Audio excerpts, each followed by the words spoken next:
Welcome to Satsang.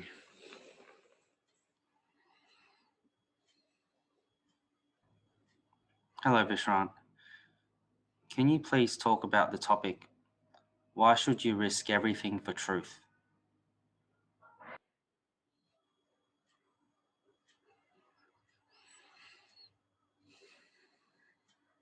Okay, so most people think that they are a somebody that has been somewhere, that is going somewhere. They don't realize that that somebody or that identity is actually not who they really are. That in truth, they are beingness, they are truth itself, they are way beyond the mind and body. But most humans live until they die believing they are a somebody. And this belief that they are a body and mind is the cause of suffering in a lot of ways. And so if a person is fortunate enough to come to an understanding that they are something greater than the mind and body, then they start looking for that they truly are, and they become a seeker of wisdom and truth. The truth being, we are that. We are pure awareness. We are pure consciousness, and we have always been here. What we are has not been born and cannot die and cannot be touched by anything. And those who are awake live as that. But most people live as an I, as an ego attached to a body, and offer resistance in life through their desiring and their attachments, and this causes suffering. And so the most important thing I feel for any human being is to raise their consciousness levels and ultimately find themselves as truth. Sometimes this is referred to as coming home, because living as an I, as a false self, is not home, and it can never truly ever be content. When awareness becomes aware of itself, the mind rests in that, and there is profound contentment for no reason. Very beautiful. But this is an end game. This is the flowering of human consciousness, to find itself as truth and live as that. The seeker sets out on this path to find self, to find true self. And usually in this endeavor, they are attracted to somebody who's living as that, an awake teacher. And that awake teacher points the way. That's all an awake teacher can do. Even the word teacher is a little bit of an anomaly, really. Someone who's awake is simply a light. There's a Buddha field or a field of energy around them that is created by awareness being aware of itself, by beingness being aware of itself, or consciousness being aware of itself. And in this Buddha field, it is easier to have the clarity to see true self. It is also easier to have the clarity to see through the mind. And so those who are seeking, those who want to know true self, quite often gather around somebody who's awake, because in that energy field, in that Buddha field, there is a better chance of discovering true self and living as true self, rather than living as an I, which is a false self, a self that actually suffers until it dies. And so from my perspective, the most important thing here is to go for awakening, is to wake up. More important than anything else. Are there any questions, any statements, or any challenges to this teaching here today?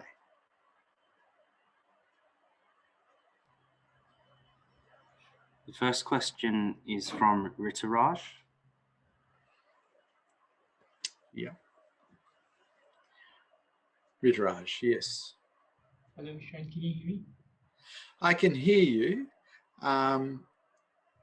Yep, I can barely hear you. It's a bit of a strain, Rituraj. Okay, sorry. Can you hear me better now? Much better, thank you. Okay. The question was, you know how the energy field of the environment as well, like how today is a full moon day, and today is supposed to be the same full moon, like during when Buddha got his Mahasamadhi as well. Yeah, Wesak Day. Yeah. So can we use that energy as well, like instead of, because I'm not close to a master at the moment, like but how like today's a full moon, so can that energy help us in some way? Thank you. Look, I can't say yes or no because the truth is I don't know. I really am only willing to talk about my own direct knowing or my own direct experience. And I'm not very big on birthdays or dates or rituals, smells or bells. I'm really very pragmatic. I'm into what I know works and nothing else. And for me, I was lucky enough to come across awake teachers when I was 28, and I was able to stay with them. And because I was able to stay with them, something happened. Because the Buddha field allows awakening to occur if a person surrenders into it. It's a bit hard to surrender into nothing. But the Buddha field, which is palpable for those who can feel it, is something that can be surrendered into. And I surrendered my mind into the Buddha field. I surrendered to my gurus, to my teachers. Thank you. Yeah.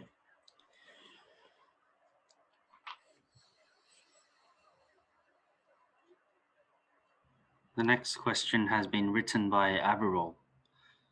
Osho knew that truth cannot be said, and every effort to say it will result in failure. Then what was Osho trying to do his whole life? He knew that truth couldn't be said because it can't be said. That's a fact. But what can happen is someone can wake up. Someone can wake up. Awareness can find itself in a human being and stay on itself 24 hours a day. And this happened to Osho when he was quite young. And then he became, you could say, a light so others could see. And so all someone who is awake can do is point to the possibilities, point to the opportunities, and point out the things that might be in the way, the obstacles, which is what Osho did his whole adult life, really. But what we are cannot even be comprehended, let alone talked about. Our minds, our brains are just too small to even comprehend the infinite that we truly are. But Satori can occur. Satori is a glimpse of who we truly are, and it can occur in the presence of those who are awake. It can also occur through self-inquiry and meditation. And then the person goes, wow, there's something else here. There's something that's greater than I. And they go for it. And that's when the journey really begins, when someone starts going for truth, when someone gets interested enough to do what's required to remove the obstacles that may be in the way, and to actually have practices in their life that support higher consciousness, support enlightenment.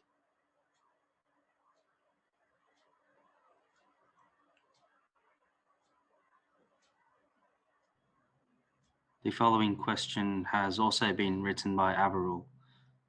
Sometimes I feel that I am an observer sitting behind the eyes.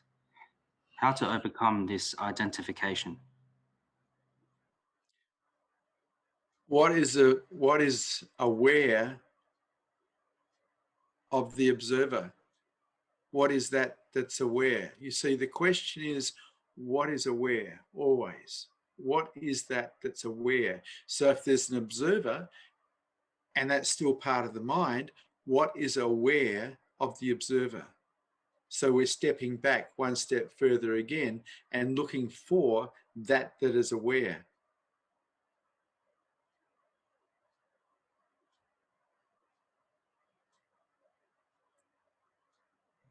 The next question has been written by Paul. Hi Vishrant. If one cannot readily get to a teacher to sit in the presence, what is the next best thing we can do to expose ourselves to the truth? Find one that's online, who's awake, who's talking the truth, who has a presence, and attend their satsangs online. This actually works. In my day, that wasn't even available. I had to go physically and live in India and sit with my teacher. I had to physically go to America and sit with my teacher. I had to go to all these different countries because there wasn't anything online because computers weren't really happening in that way. The worldwide webinar wasn't really happening yet. You're so fortunate that you have access to people online who are awake, who are willing to teach online simply by talking, simply by being. So tune in, feel the presence, allow yourself to relax into it. Let it expand your mind and your heart, and be free.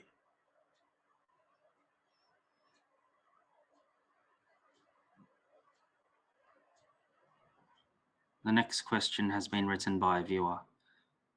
If hanging out with an awakened teacher is so powerful, how come so few people around people like Osho ever woke up? Weren't they committed to the quest enough? That's the truth. They weren't committed to the quest enough, yes. You see, around someone who's awake, the energy field is very beautiful and it allows people to fall asleep into it because it's so comfortable to be in such a beautiful energy field. But those who actually are really interested in truth use the energy field to actually see themselves more clearly. They don't just go to sleep in it. They work on themselves. They work on the mind to prepare the mind for enlightenment. And that usually means a stripping down process, an undoing process, a removing of all obstacles, all defense systems. And so the mind is open.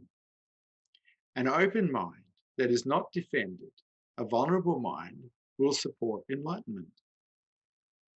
But a lot of people don't get this. They think that somehow just sitting in the presence of someone who's awake and enjoying the energy field, they become addicted to it, will get them somewhere. And it's simply not true.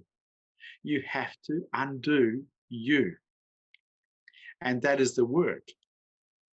By the time I got to Osho Rajneesh in America, he was already so big. He had, when I was there, I think there was 20,000 sannyasins there.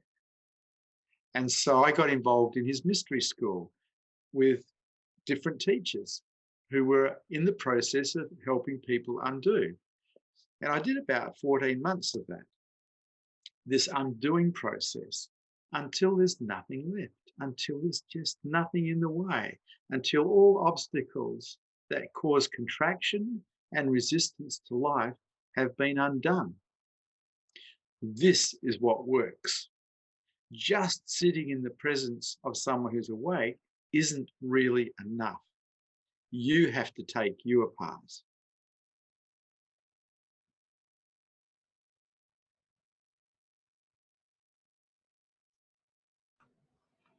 The next question is from a viewer. Hello, Vishrant. Has anyone ever come to you to tell you they felt your energy field without knowing you are awake?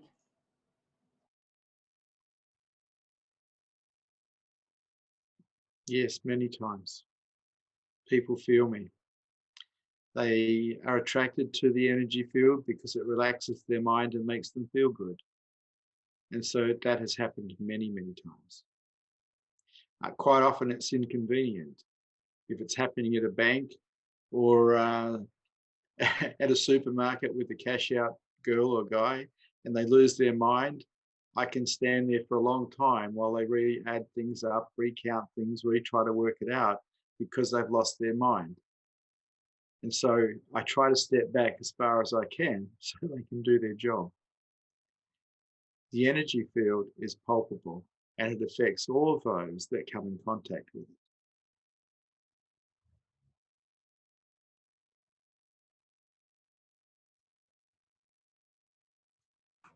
Next, Gopala Krishnan would like to ask you a question.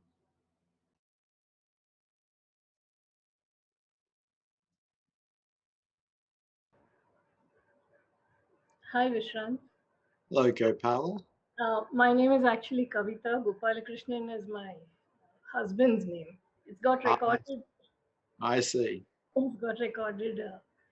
I don't have any questions. I just wanted to thank you for for everything.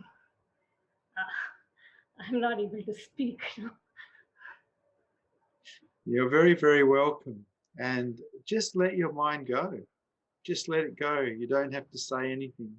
You're very welcome. Thank you. The key to enlightenment is let go or surrender. You just keep letting go until there's nothing left to let go of. And then the mind is ready for enlightenment.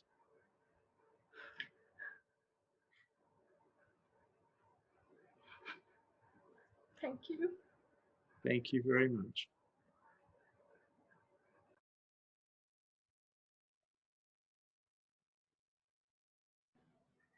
The next question has been written by Jennifer. Can you please expand on how to go about the undoing process? Okay.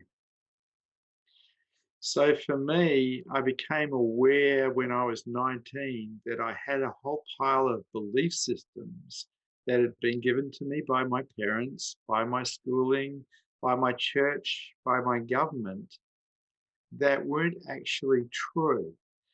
And quite often they were limiting.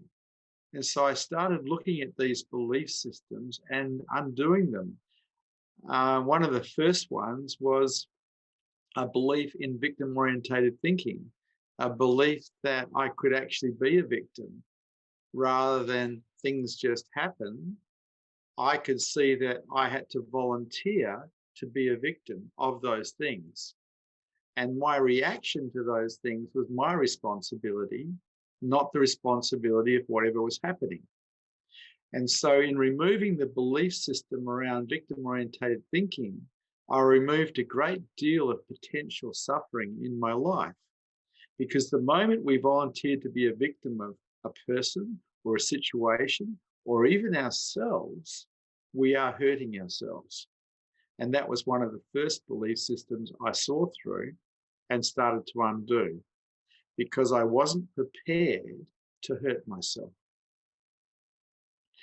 I am responsible for my feelings, nobody else's.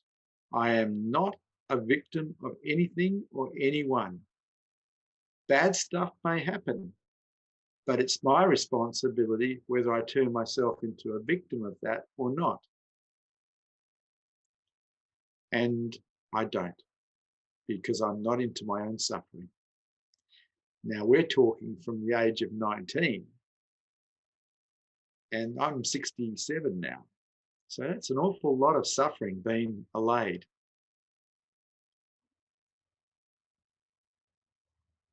One belief system.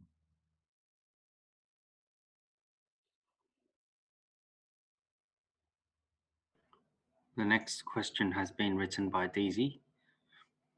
Can you speak on prayer? Is it necessary for human lives? Well, the problem I have with prayer is, who do you actually pray to?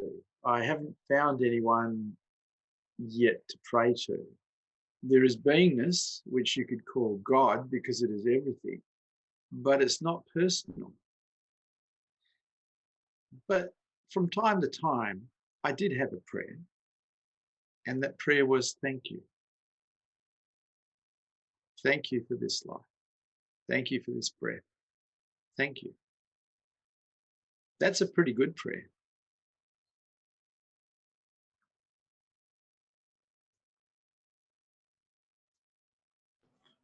The next question has been written by Bhagavi. After reading Osho, I am losing interest in many things, and many questions arise, like why idol worship, losing emotional connection with people, getting irritated with their petty gossip. Is this all okay? Everything's okay. And I went through a stage myself where I wasn't that interested in the coffee shop talk. But then I realized that that's how people communicate. And I love people. I love human beings.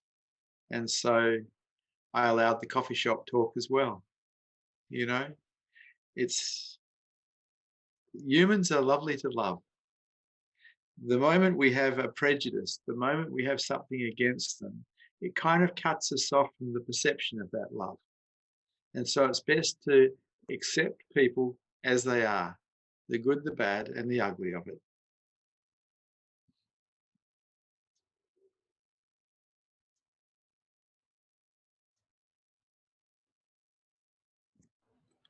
What does it mean to risk everything for truth? Like what is being risked? Your life, you might die. All your future, including family, kids, your money, your power, your reputation, your prestige. You could lose everything. You don't know. You really, really do not know what's going to happen on awakening. You don't know. And you have no idea what's going to happen afterwards. People think, I'll wake up and then I'll do this. You don't know that. You do not know what's going to happen. You really don't know. And you've got to step into that unknown, not knowing, willingly.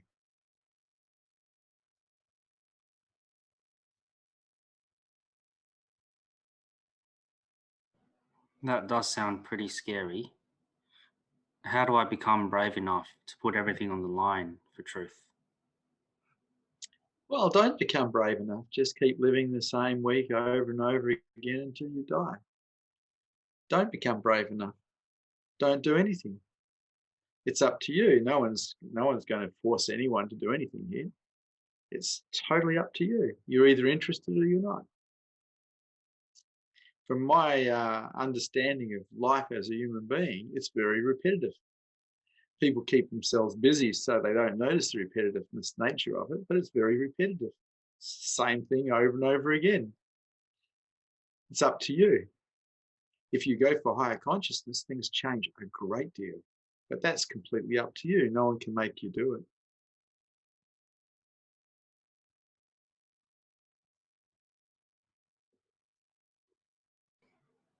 The next question has been written by Averil. It happens most of the time that while observing my thoughts, I start to indulge in them. How to overcome this? Remain the witness of the thoughts. Keep coming back to being the witness of the thoughts. I understand exactly what you're saying. It's a habit of dreaming. But if we practice being the witness of the thoughts, after a while, we get good at that. Whatever we've practiced, we're going to be good at. If all we've done is practiced indulging in thoughts and dreaming, well, that's what we're good at. To change that pattern, we have to do something different. Coming back to witnessing the mind, coming back to watching the mind, takes practice, takes a certain level of discipline. And so you're changing a default pattern. And it's hard. It's not easy. Anyone who tells you it's easy is telling you a lie. It's quite difficult. But if we want to change any default pattern in our mind, we have to do something different than what we've been doing before for long enough for the new pattern to become a default pattern. And that's how we change our minds. We can use instant discipline to do something different, but for something to become a default pattern, something that we don't have to concentrate on or do, we've had to have practiced it a fair bit for a fair while.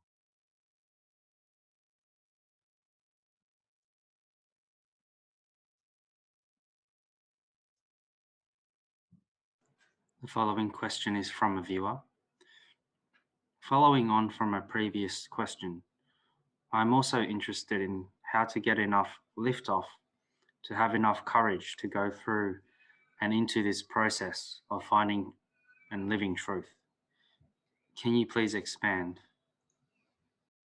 Don't. No one's going to make you. Do what you want to do. I'm here for people who are interested in truth. I'm here for people who are interested in raising their consciousness levels. I'm here for people who are interested in enlightenment. If you're not interested, if you're too frightened, you've ruled yourself out of the game. This game of higher consciousness takes courage for the mind to play. If you don't have the courage or you're not willing to put the courage in, well, that's your doing. You're responsible for that. It's up to you. You can do whatever you want. It's up to you. No one's going to force anybody into this game, ever. You either are interested and are willing to do what it requires to play the game, or you're not. That's that.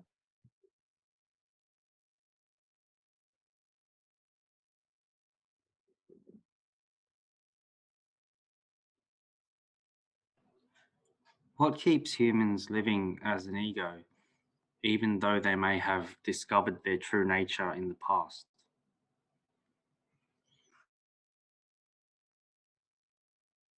Yeah. Well, in 1987, I woke up and then I went back to sleep. And I woke up for quite a while and then went back to sleep, went from being-based reality back to ego-based reality. And then I spent nearly 4 years trying to find my way back to being-based reality. But during that period of time, I didn't really have a teacher that I could talk to personally who could guide me. I was still with Osho, but he was very unavailable because he was so big and he was in Pune. And so I tried to do it by myself. At some point, I gave up completely and just settled for the way of the heart because I knew that was a beautiful way to live. And so I chose to serve heart. And in choosing to serve heart, I practiced openness and I moved into careers that were in service to human beings. Because when you decide to serve heart, the way heart or love affects your mind is you just want to help people. You want to take care of things for people. And so for the next 7 years or 8 years, I served heart. And then a new set of teachers came to town, the Advaita Vedanta teachers. And the moment one of them walked in the room that I was in an auditorium waiting for Satsang, the moment they walked in the room, awakening happened again. I found myself as the universe. I found myself as every particle being love. I found myself as the beauty one. And the I started to drop. The sense of self started to drop. And over the next year, there were 1,000 Satoris, 1,000 glimpses. And then one that has been there now for 21 years, coming up to 22 years in a few days.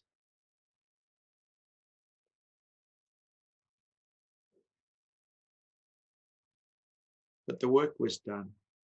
And this is where I think people fail themselves. They think that somehow it's going to happen magically. And it happens because the mind is prepared to support what is actually found.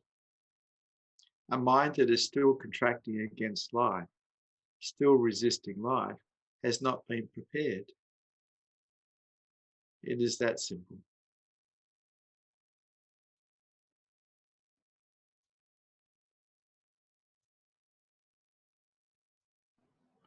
The next question has been written by Daisy. Neville Goddard says he realized the self sometime in the 1930s through self-inquiry. Have you ever read any of his work, and what do you think? I'm not familiar with Neville Goddard, but I am familiar with self-inquiry, and it does work. Self-inquiry was my last opportunity, and it was also the cause of my first Satori. I was self-inquiring in '87 for about 4 hours when I found myself as truth. And I was self-inquiring before Enlightenment for 6 months, 7 months.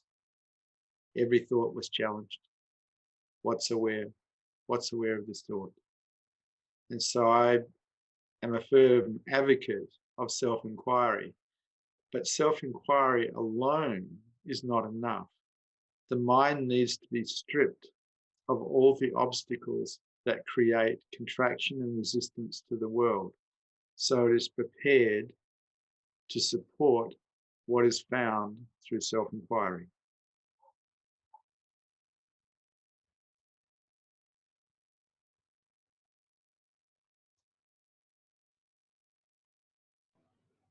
The next question has been written by Averil. What is self-inquiry and how to do it the correct way?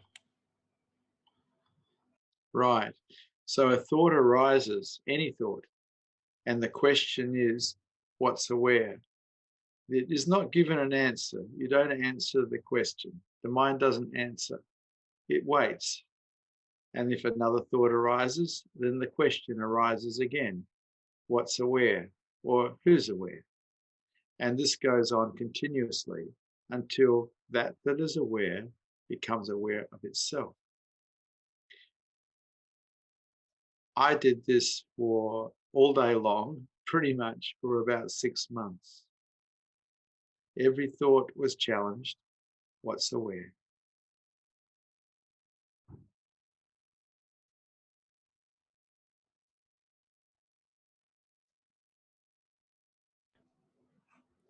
I've heard you say that enlightenment can't be missed because it is so different from ego-based reality. Does the same apply to Satori, or can someone have Satori without realizing until later? Well, it depends on what understandings you have in place in the first place. My first Satori occurred when I was about 12 years old. And I didn't know what a Satori was then because I was in a Catholic boarding school. And I was playing a role as the dragon's tail in a play. And I found myself as nothing, as nobody. My mind and my identity had completely dropped. And I was just space. But in reporting this to my teachers at the time, they thought that I must have hit my head and sent me off to the school nurse. But I hadn't hit my head and I didn't know what had happened. But it actually frightened me afterwards because I thought I was going insane. I did not know where I was, who I was, or what was happening. I was just space. And so the first Satori, I didn't know. I didn't know it was a Satori. It wasn't until much after that that I realized, yeah, that was a Satori. I didn't have any more Satoris until many, many years later, until I was 33 years old. So there was quite a distance between the Satoris. But then when I had the Satori in 1987, I'd already been with Osho for 4 years, and I had listened to him, and I understood what was happening and what had happened, that I'd actually had a major glimpse of my own true nature while self-inquiring.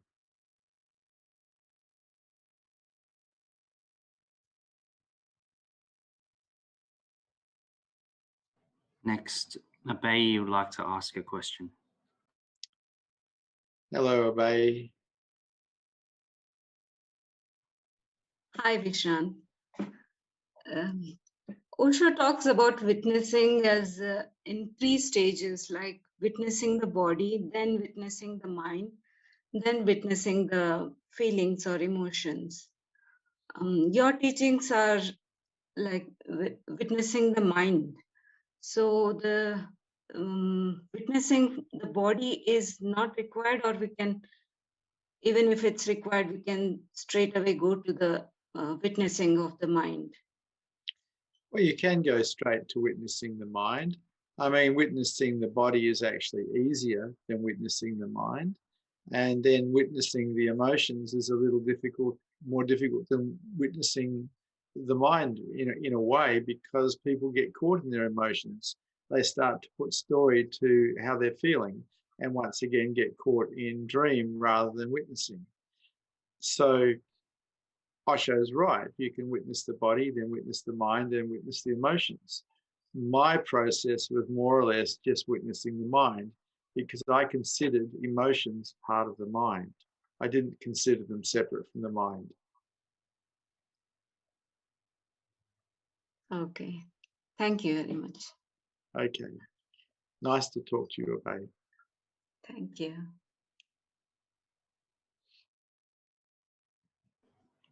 The following question is from Michelle. Hi, Vishrant.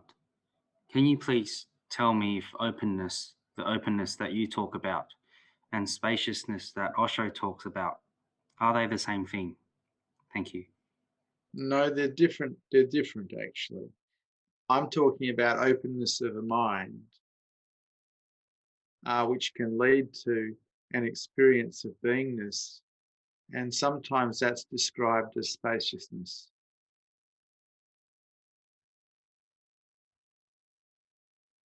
Most people experience themselves as something separate, an I.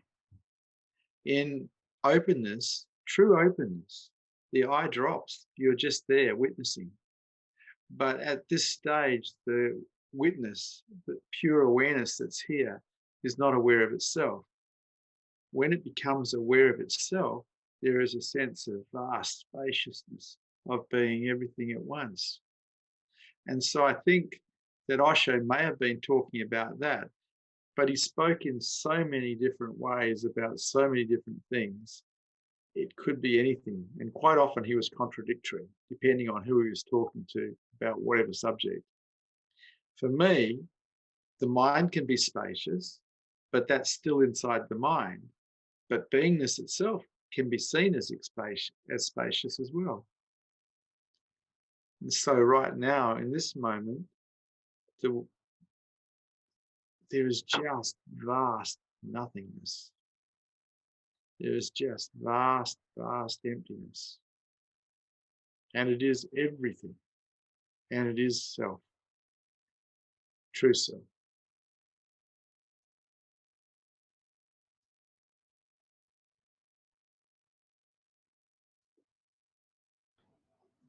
The next question is from a viewer. If one is following a Bhakti path, does the mind still have to be undone, or is total devotion enough to wake up? The beauty of total devotion, which is love of truth or love of the Guru, allows you to undo everything that is in the way, because you become absolutely willing to do so in that love affair. In that love affair, you can learn to die, because you give yourself to truth. You give yourself to heart. So it is a pathway that can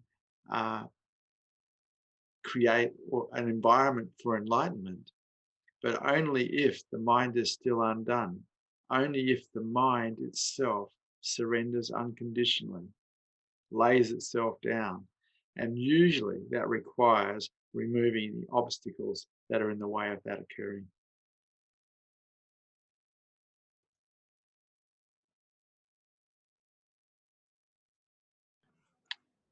The following question is from a viewer.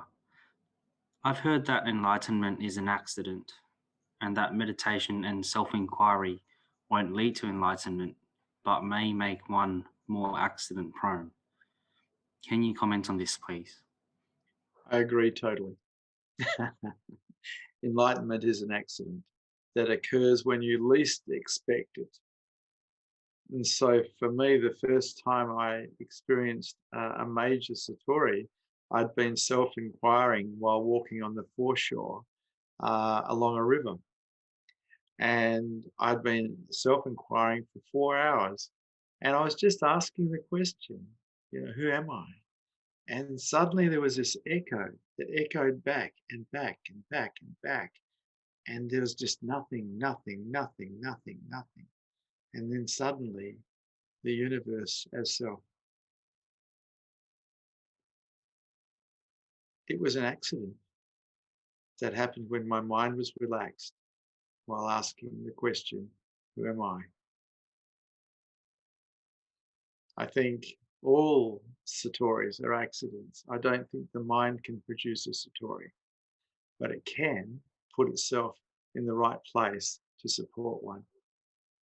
It can assist the turning of awareness back to itself, but that's still an accident, the ultimate accident.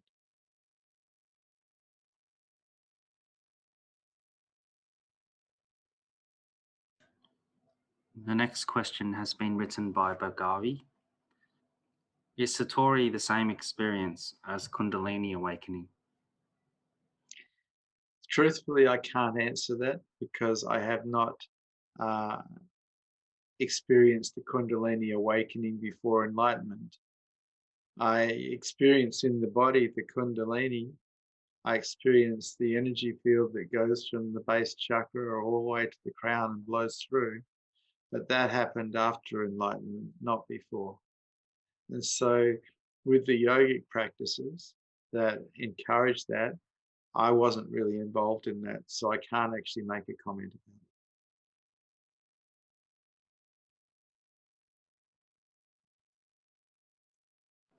The next question has been written by Mark. There have been experiences of deep silence with blissful peace and more love than the body can hold. Would this be Satori? Could be. But what's aware of it? You see, what does that experience appear in? What is the background that it all appears in? People get a little caught in looking at the experience and thinking the experience is awakening, but that's not true. Awakening is when awareness becomes aware of itself, and all experiences appear in who you truly are. You are not an experience. You're the background that everything appears in. You're the pure awareness that is aware of the experiences. So it may have been a Satori, but it looks like the focus was on what was appearing rather than what it was appearing in.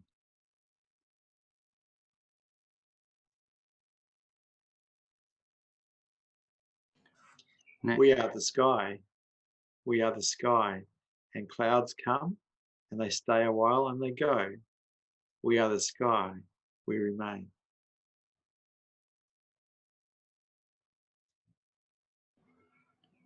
Abai would like to ask a question. Hi, Vishrant. Hello, Abai. When same question comes from different people, which often happens, I think, in your satsang. So, does your answer change or depend on the person, the questioner's consciousness levels? Always. The answers are to the person in the moment.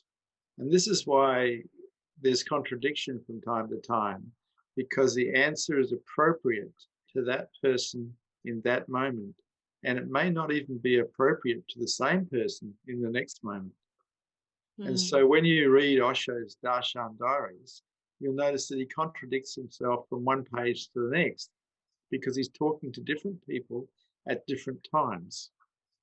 And we want everything to be logical. We want everything to be rational. But things change constantly. And we don't keep up with that change. And so someone who's awake, who is giving answers, can be quite contradictory from one moment to the next because they're answering the person in the moment. They're answering what is right for that person in that moment, which may not be right for any other person in that moment. Okay. Yeah. I saw that in few of your satsangs, like same question was being answered in a different way. So I just wanted to understand it clearly. Thank you very much.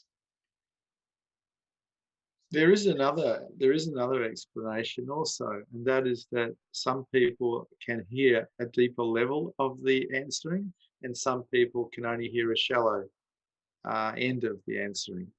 And so the answering itself is designed for the person in front of the teacher.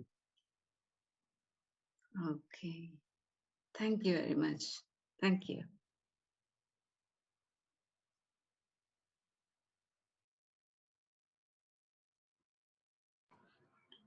The next question has been written by Kalimba. Hi Vishrant. I think that having a Satori in the marketplace could be really scary.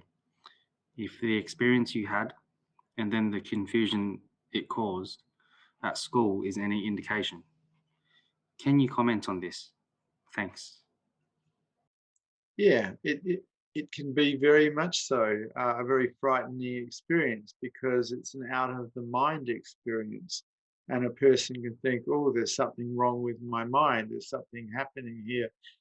I'm losing my sanity. But it's not true. Fortunately for me, by the time I had my second lot of Satoris, I'd been with Osho Rajneesh for 4 years. And I knew what was happening. He had described Satori so well and what it was happening, what could happen. And so I knew what was happening. And so rather than being frightened of the experience, it was more like after I came back to ego-based reality, it was like, wow, that was fantastic.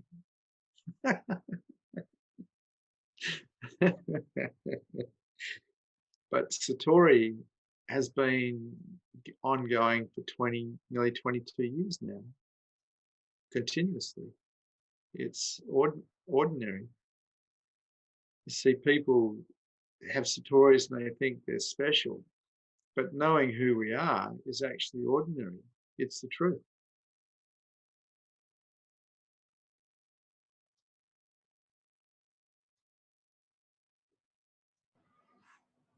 The following question is from Craig. I've experienced Satori in many moments.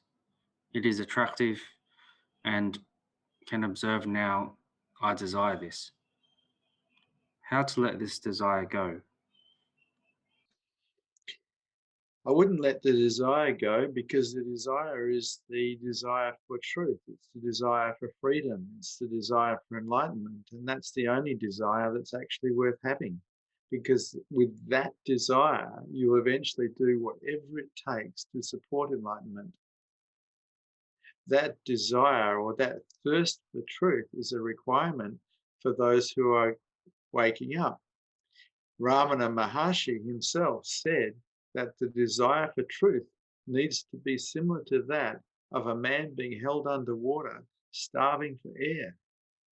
And I agree, because in that level of desire, the mind will do whatever it takes to serve truth.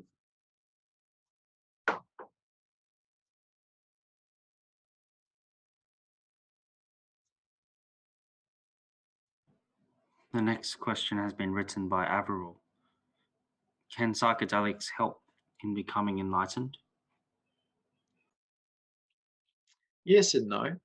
Psychedelics have the potential of showing people something, maybe giving a glimpse of the truth, of true nature. But you've got to remember that that glimpse is not the answer. It is actually an invitation to do the work that is required for the mind to support enlightenment. And so a psychedelic can give a glimpse, but people think, well, that's the invitation to do the work to support enlightenment. The problem with psychedelics is they force the mind down. The mind doesn't actually learn surrender. It actually is forced down by a drug. And it comes back with a vengeance because it's a survival mechanism. It comes back with a strong resistance eventually. And so it doesn't teach the mind anything that it really is going to be that helpful, except the possibility that is there, the possibility of truth, the possibility of knowing yourself as truth. And so in a lot of ways, people take psychedelics thinking that somehow they're getting somewhere when they're not. They're just getting a glimpse. They're getting an invitation. They still have to do the work. As of yet, I have not heard of anyone who has woken up by taking drugs. Though everybody I know who has woken up through surrender. It is a surrendered mind that supports enlightenment, not one that has been forced down by drugs. Though psychedelics can definitely give the potential of a glimpse and the invitation to do the work, to wake up.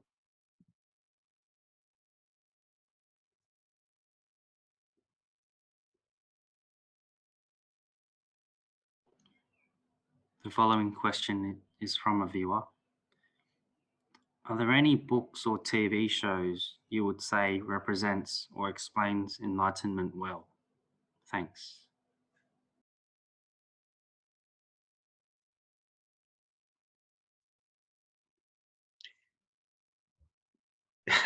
You really want to have enlightenment explained well. Maybe if you checked out YouTube, you'd find a great deal of videos on the subject put out by Prem Vishrant.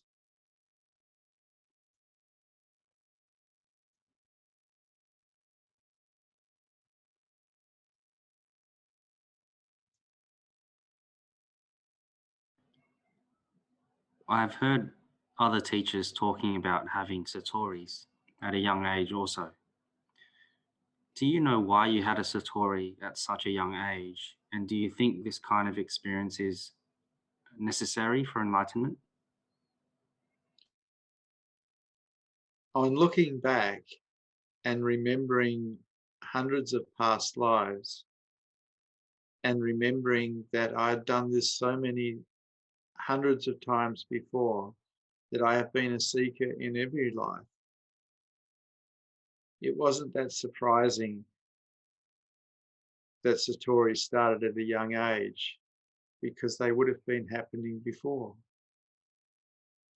People discount the idea of past lives, but whatever consciousness levels you've risen to in a past life, you'll be carrying through to your next life.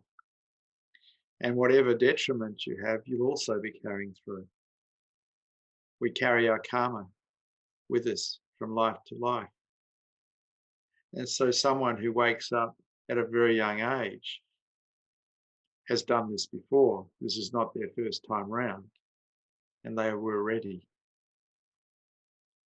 Or they decided to come back as a bodhisattva, so they could be a light for those who are left behind, out of love and compassion for humanity. And so humans love to think they're all very equal, but we have different past lives. We have brought different detriment and different benefit from our past lives related to our karma. And so we're not that equal. All human beings at beingness level are the same. But in the human, the body, the mind, there's differences.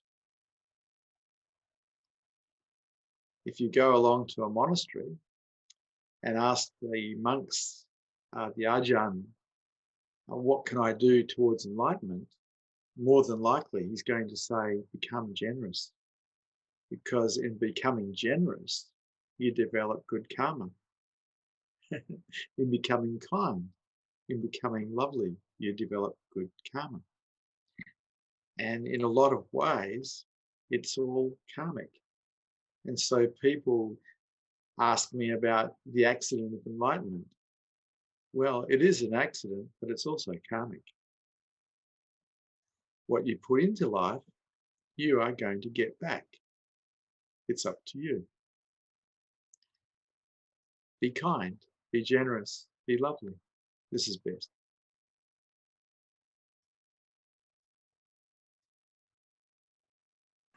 The next question is from a viewer.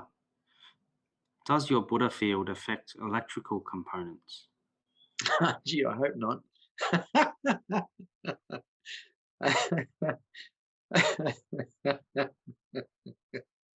Oh, that would be terrible. It doesn't seem to affect electrical components. It does tend to affect human beings. I don't really truly understand how the field is even created. It just is. Awareness becomes aware of itself, and there's a field of energy which can be perceived by others, which you also perceive yourself. And that energy field is actually the Buddha. The Buddha isn't a man or a woman. It is not a body or a mind. It is the energy field that is created by awareness being aware of itself. And so you come into that energy field, you're entering the Buddha, you're entering a space that'll give you clarity, a space that'll relax your mind, a space that'll expand your mind, a space that gives you the potential of seeing yourself. And this is the gift of Satsang, because Satsang is held by people who are awake. And when you come into that energy field, you come into a meeting of truth, which is what Satsang means, truth meeting, or truth group. And you are very, very welcome. Thank you for Satsang. Good to see you brave hearts here today.